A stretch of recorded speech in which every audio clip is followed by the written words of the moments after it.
Hi guys, Fernandes again from the Herald-Tribune, joined by colleague John Lembo for the debut showing of On the Grid, which will be a weekly look at high school football around the area. John, we'll bring you right in. Tomorrow is the kickoff classics. The games don't count, but don't try telling that to the players and the coaches who will be participating in them. Yeah, I think it is important because obviously the week after the games do count, and you guys can't turn it off and on. You know, it's like the spring game where you play that game, then you have, 6 weeks until the game starts. So, yeah, I mean, tomorrow night, if you're a player or a coach, you want to get off on a good foot because next week, this time, we're talking about games that do count. So why not start tomorrow night? Now, what do you think goes on tomorrow night? Do you think at this point depth charts have already been made, or is this the last chance for, let's say, an underclassman to show the head coach against opponents now, different uniform, to show that they deserve to be playing next week? I think there are spots, obviously, that need to be filled out. But remember, the real games that count are the district games. Right. So teams do have some time after tomorrow night to tweak this and tweak that. But tomorrow night's a great chance for, how do these guys look under the lights against somebody else, especially for a team like Southeast with a lot of young guys. I mean, their coach, John Warren, said they have about, 2/3 of their team are a lot of freshman guys. So a chance for under the lights with an opponent, how do they look? And then you go on from there. But it's not an immediate need because, like we said, the games really don't count, quote unquote, until the district starts of the season. So what do you think they'll be looking for tomorrow night? Just game action, just hitting like a regular season game? Well, I think game action. I think also, too, what have they learned over the last few weeks?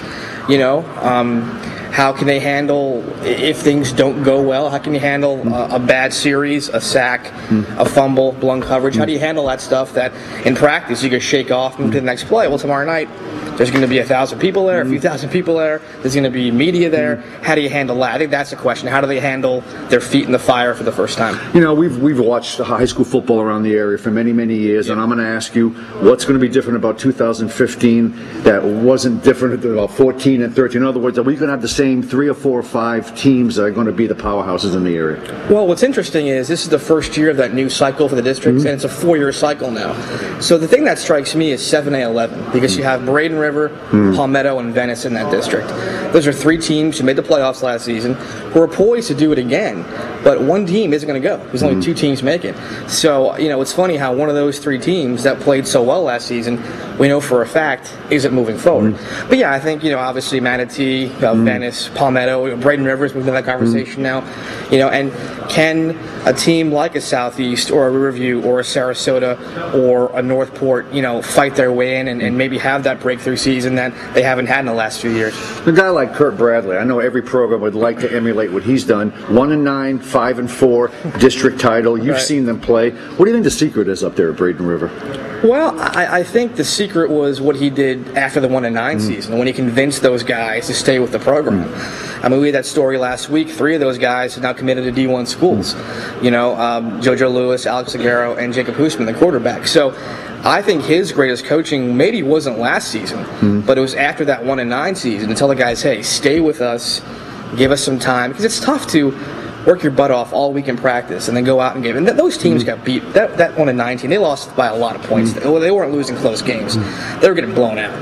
And for him to keep that group intact and say, these coaches are going to stay with you, you guys stay with us, that to me I thought was what led to last season. The fact that he got those guys to buy in after a really bad 1-9 year. We were both at a Popka game last year. Wing T, or the single wing, really did in Manatee. Manatee went about it a little differently. They got pretty much a new coaching staff up there. What do you expect out of Manatee? You're a long-time Manatee watcher. Should they be, once again, the final 3 or 4 teams this season? Funny thing about them, and Coach Booth said this, is that they really didn't change a whole lot personnel-wise. They shifted guys around. The only really new coach in the staff is Cody Hughes, the O-line coach who won a lifting title at Lakewood Ranch and was also the O-line coach at St. Stephen's. So it's just moving some guys around. But I think so. Their district really isn't very strong. They have pretty much the whole O-line back. Cavius Price is back.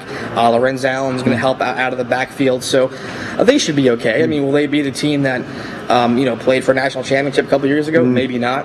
But until someone around here they haven't lost to a county team since 06, haven't lost to an area team on the field since 09. So, until a team around here knocks them off, they're still, they're still the class of the area. You know, it would be nice. We're based here in Sarasota. That if some of the Sarasota teams, you know, whether it's Mooney, whether it's Riverview, whether it's Sarasota, whether it's Booker, really rise up. When you look at the programs that are successful, there's continuity. Now, I know at Booker and at Sarasota, second-year coaches over there. I mean, at least to me, continuity means a lot in this area. I think it's huge. It goes back to Braden River, all the coaches they had before Kurt Bradley got there and said, hey guys, we're sticking around. It does matter. I mean, you want to hear from the same voice. I mean, there's a reason that Coach Meckley and Coach Canan were so good for so long. You know, but having said that, they had their ways, but they also were amendable. You know, they did change with their talent. But you're right, continuity is huge. The kids know what to expect. The parents know what to expect. And, you know, it's the name. I mean, with Coach Canan and Coach Meckley, for example, I mean, they had kids who they coached their dads. So their dads are saying, hey, if Coach Canan tells you to run, Coach Meckley, you run. You know, and you don't really have that when it's a different coach, different voice each year. There's no real. I mean, if you're a senior and you have 3 coaches in 4 years, you know, it's like you're starting from scratch every single season. So yeah, continuity is huge, and you hope that these programs that have had some revolving door of coaches, someone just sticks for a few years and plants a seed. Like down in Northport and obviously at Booker and Sarasota.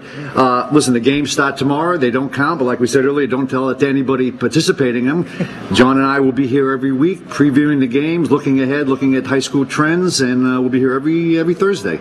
So once again, for John Lembo, I'm Doug Fernandes. Thanks for joining us on the Grid.